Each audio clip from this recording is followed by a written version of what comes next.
శంకర్ భాయ్, so ఏంటి మరి ఇప్పుడు నిరుద్యోగులకు సంబంధించిన అంశాలపై కూడా ఈరోజు ముట్టడి కార్యక్రమం నిర్వహించారు. వీళ్ళు నిజంగా జాబులు వేస్తే నిరుద్యోగులు రోడ్ల మీదకి వచ్చి కొట్లాడే సిచ్యువేషన్స్ ఎందుకు వస్తుంది? వీళ్ళు నిజంగా భర్తీ చేసిన ఉద్యోగాలు చెప్పి ఉంటే మొన్న 60,000 అన్నారు, 70,000 అన్నారు, ఒకడు 80,000 అన్నారు. మరి మొన్న అసెంబ్లీలో ప్రతిపక్షాలు మాట్లాడితే మీరు నిజంగా ఎన్ని ఉద్యోగాలు ఇచ్చిరు? 70,000 అంటారు, 60,000 అంటారు. మీరు నిజంగా ఎంత ఎంత ఎంత ఉద్యోగాలు ఇచ్చిరు? 18 మంది నిరుద్యోగులు చనిపోయారు ప్రజెంట్. మీరు ఎన్ని ఇచ్చిరని అంటే వీళ్ళు ప్రతిపక్షాలను మాట్లాడే అవకాశం ఇవ్వకుండా డైరెక్ట్ ఒకటి లిఖితపూర్వకంగా బట్టి విక్రమార్క గారు రాతపూర్వకంగా వాళ్ళు ఇచ్చిరు. మరి ఎందుకు మాట్లాడనిస్తలేరు ఉద్యోగాలు? మరి నిజంగానే మీరు భర్తీ చేసి ఉంటే ఓడియన్ థియేటర్ మాల్కు వచ్చి ఓపెన్ చేయడానికి ముఖ్యమంత్రికి టైం ఉంటుంది. మరి నిజంగా మీరు భర్తీ చేసి ఉంటే ఆ రోజే మమ్మల్ని రాత్రికి రాత్రి ఎందుకు అరెస్ట్ చేస్తూ ఉన్నారు? మీరు నిజంగా భర్తీ చేసి ఉంటే నిరుద్యోగులను మీరు ప్రజాపాలన ఇందిరమ్మ రాజ్యం అని అన్నారు కదా, మరి రాత్రికి రాత్రి వచ్చి మమ్మల్ని అరెస్ట్ చేయాల్సిన అవసరం ఏముంటుంది? ఇంకోటి, ఈ ప్రభుత్వం రాకముందు ఇదే ముఖ్యమంత్రి గారు సోమాజిగూడ ప్రెస్ క్లబ్లో బిశ్వాల్ కమిటీ ప్రకారం 190,000 ఉద్యోగాల ఖాళీలు ఉన్నాయి, మిమ్మల్ని మేము అధికారంలోకి వస్తే ఒకే ఏడాదిలో 2 లక్షల ఉద్యోగాలు భర్తీ చేస్తామని చెప్పారు. మరి ఎక్కడ పోయింది? మీరే అన్నారు కదా, మీరు మాయ మాటలు చెప్తున్నారని మీకు అందరికీ తెలుస్తుంది కదా.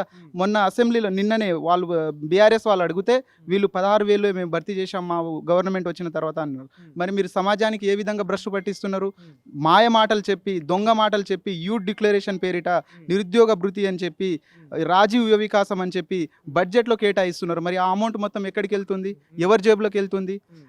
ఒక డిబేట్లో ఒక ప్రోగ్రామ్ ఉంటే కొండా సురేఖ, శ్రీధర్ బాబు డైరెక్ట్ వీళ్ళు నిజంగా ఉద్యోగాలు భర్తీ చేసి ఉంటే కొండా సురేఖ అడుగుతుంది ఇంకో మినిస్టర్కి, మా అల్లుడికి ఒక బీటెక్ చేసిండు, ఒక ఉద్యోగం ఏముంటుంది? ఇంత సిగ్గుచేటు ఉంటుందా? మరి వీళ్ళు నిజంగా భర్తీ చేసి ఉంటే అంతే కదా. మేము కష్టపడుతున్నాము, రాత్రింబవళ్ళు మేము బస్సు యాత్రలు చేసి ఈ గవర్నమెంట్ అధికారంలోకి తీసుకొచ్చినాము. మా ఇంట్లో వేరే పార్టీకి వేస్తాం ఓట్లు అని చెప్పినా కూడా మేము కాళ్ళు చేతులు మొక్కి వద్దు, ఈ గవర్నమెంట్ వస్తే 2 లక్షల ఉద్యోగాలు వస్తే మన కుటుంబం బాగుపడుతుందనే కదా మేము ఉద్యోగాలు భర్తీ చేసింది. బస్ యాత్ర అంటే గుర్తుంది, గతంలో ఇప్పుడున్న కాంగ్రెస్ పార్టీలో ఉన్న నాయకులే మీ అందరితో పాటు కలిసి బస్ యాత్రలు చేసిళ్ళు. సో ఇప్పుడు అదే నాయకులు మీరంతా కావాలని రెచ్చగొడుతున్నారు, ప్రభుత్వంపై కావాలని రివర్స్ అవుతా ఉన్నారు, ప్రతిపక్షాల మాటలు పట్టుకొని ఇదంతా చేస్తున్నారు అని చెప్పేసి అవే నాయకులు మీ మీద ఆరోపణలు చేస్తా ఉన్నారు. సో ఏం చెప్తారు వాళ్ళకి? అదే నాయకులు ఆ రోజు మమ్మల్ని రెచ్చగొట్టడానికి రాలేదా? మా పార్టీ అధికారంలోకి వస్తే మేము 2 లక్షల ఉద్యోగాలు భర్తీ చేస్తాము, కొన్ని నెలలే బుక్కులు పక్కన పెట్టి ఈ పార్టీ కోసం అధికారంలో పనిచేయమని రాలేదా? మేమైనా చిన్నపిల్లలమా వేరే వాళ్ళు రెచ్చగొడితే వాళ్ళ ట్రాప్లో పడడానికి? మేమందరం పోస్ట్ గ్రాడ్యుయేట్ స్టూడెంట్స్, మాకు తెలియదా ఎవరు ఏందనేది? ఇంకా మీరే చదువుకోలేదు, మీకంటే మేము ఉన్నత చదువులు చదివిన వాళ్ళము, మేము వేరే పార్టీ ట్రాప్లో పడట్లేదు. మా కడుపు కోత, మా ఆవేదన, ఇంకా ఎన్ని సంవత్సరాలు ఇక్కడే చదవాలి, ఇంటికి వెళ్ళలేక, మొహం చూపించలేక, ఈ ఏజ్లో కూడా మా పెళ్ళిళ్ళు ఎప్పుడు అవుతుంది, మా పేరెంట్స్ని మేము ఎప్పుడు ఇంకా చూసుకుంటామనే బాధ, ఉద్యోగ నోటిఫికేషన్లు వేస్తలేరు, ఇంకా మేము ఎప్పుడు సెటిల్ కావాలి, వయోభారంతో హాస్టల్ ఫీజులు కట్టలేక 5 రూపాయల భోజనం చేసుకుంటూ మేము చదువుతున్నాం. వేరే పార్టీ ట్రాప్లో ఎందుకు పడతాం? మేము మీ పార్టీ ట్రాప్లో పడే మేము మోసపోయినాం. ఈరోజు మీ పార్టీ మాకు మోసం చేసింది. ఈరోజు వేరే పార్టీ అధికారంలో ఉన్నా మాకు ఎంతో కొంత న్యాయం జరుగుతుండే. మీ పార్టీ, మీ దగాకోరు పార్టీని నమ్మడం వల్లనే మేము ఈరోజు ఈ సిచ్యువేషన్లో ఉన్నాము. అంటే నిరుద్యోగులే ధర్నాలు చేస్తా ఉన్నారు, నోటిఫికేషన్ వేయొద్దని చెప్పేసి స్వయం ముఖ్యమంత్రి చెప్తున్న మాట ఇది. ఏది నిజంగా నిరుద్యోగులు ధర్నాలు చేస్తున్నారా నోటిఫికేషన్ వేయొద్దని? అసలు ఎవరైనా జాబులు ఎక్కువైనా ఎవడైనా ధర్నా చేస్తాడా? మాకేం పని పాట లేదనుకుంటారా? మాకు కూడా ఫ్యామిలీస్ ఉంటుంది, మాకు కూడా సంపాదించాలని ఉంటుంది. మా ఫ్యామిలీస్ మేము బాగా చేయాలి. ఎక్కడైనా మేము కేవలము మాకు సమయం ఇవ్వండి ఎగ్జామ్ రాయడానికి, మాకు ఇంకా చదువుకోవడానికి మాకు 1 నెల ప్రిపరేషన్ టైం ఇవ్వండి అని అడిగినాం తప్ప అదే మేమైతే ఎక్కడ ఉద్యోగాలు ఎక్కువైనాయని ఎక్కడ అనలేదు. మీరే ఉద్యోగాలు 16,000 భర్తీ చేశామని మీరే అంటారు. మేమెందుకు ధర్నాలు? మాకేం అవసరము? మాకు ఉద్యోగం కావాలనే కదా మేము అడుగుతున్నది. మేము ధర్నా ఎందుకు చేస్తాము? ఉద్యోగాలు కావాలని ధర్నా చేస్తాం కానీ మాకు ఉద్యోగాలు వద్దు అని ఎక్కడైతే ధర్నా చేయలేదు. ముఖ్యమంత్రి గారు మీకు సోయి ఉండి మాట్లాడుతురా లేదంటే సోయి లేకుండా మాట్లాడుతురో మీరు మీ మెంటల్ హాస్పిటల్కి వెళ్ళి మీరు చూయించుకోండి. ఫస్ట్ ఏం మాట్లాడుతురు, మీ ఇంటెలిజెన్స్ రిపోర్ట్ ఏముంది, వాళ్ళు నిజంగా అడుగుతురా లేదా? ఒకసారి లైబ్రరీకి వచ్చి రండి. మరి నిన్న హరీష్ రావు మాట్లాడిరు, ఒక అర్ధగంట అధ్యక్ష వాయిదా వేయండి, నిజంగా వీళ్ళు ఇట్లా మాట్లాడుతురు కదా, వెళ్ళి లైబ్రరీకి వెళ్ళి తెలుసుకుందామని అన్నారు. మరి రండి చర్చకి. ఇదే అద్దంకి దయాకరు మిమ్మల్ని మీరు ఉద్యోగాలు వేయట్లేదని అంటారు కదా, మీకు సీఎం తోటి ముఖాముఖి మాట్లాడిస్తా, నేనే స్వయంగా కొన్ని పేర్లు కూడా పంపించిన. మరి ఎందుకు మాతోటి చర్చలు జరపడానికి భయపడుతురు వీళ్ళు? ఒక్కటి కూడా వీళ్ళు చెప్పిన హామీలు ఇదే కాదు. రైతులకు రైతు బంధు లేదు, ఏ సామాజిక పథకాలు ఎక్కడ అందట్లేదు ఈ ప్రభుత్వంలో. ఈ ప్రభుత్వం వచ్చి 6 గ్యారెంటీలు అని చెప్పి 420 మాటలు చెప్పి ఈ తెలంగాణను భ్రష్టు పట్టిస్తుంది తప్ప ఈ ప్రభుత్వం వచ్చి ఒరిగింది ఏమీ లేదు.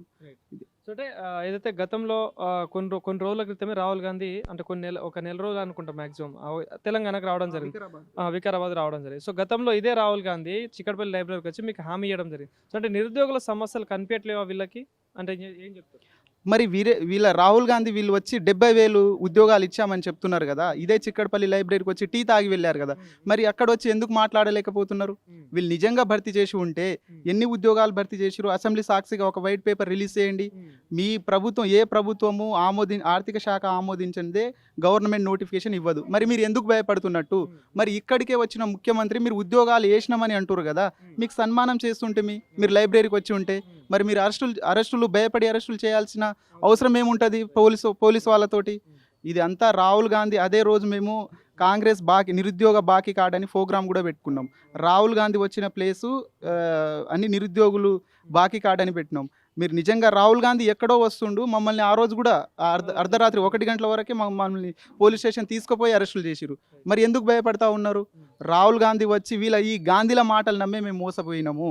ఈ ప్రియాంక గాంధీ యూత్ డిక్లరేషన్ అని రాహుల్ గాంధీ ఇక్కడికి వచ్చి మీకు 2 లక్షల ఉద్యోగాలని చెప్పి మమ్మల్ని దగాకోరు చేసిరు. ఇప్పటికైనా మీరు కళ్ళు తెరిచి మీకు ఇంకోసారి మీ ప్రభుత్వం రాదు, మీరు కొన్నైనా మంచి పనులు చేయండి. అంటే మళ్ళీ వచ్చే 2029 ఎలక్షన్లో కూడా నేనే ముఖ్యమంత్రి అవుతా అని చెప్పేసి ముఖ్యమంత్రి సవాల్ విసురుతా ఉన్నాడు. ఆయన నిజంగా ముఖ్యమంత్రి అవుతా అంటే ఇవన్నీ వాళ్ళు చెప్పిన హామీలు నెరవేరుస్తేనే కదా ముఖ్యమంత్రి అయ్యేది.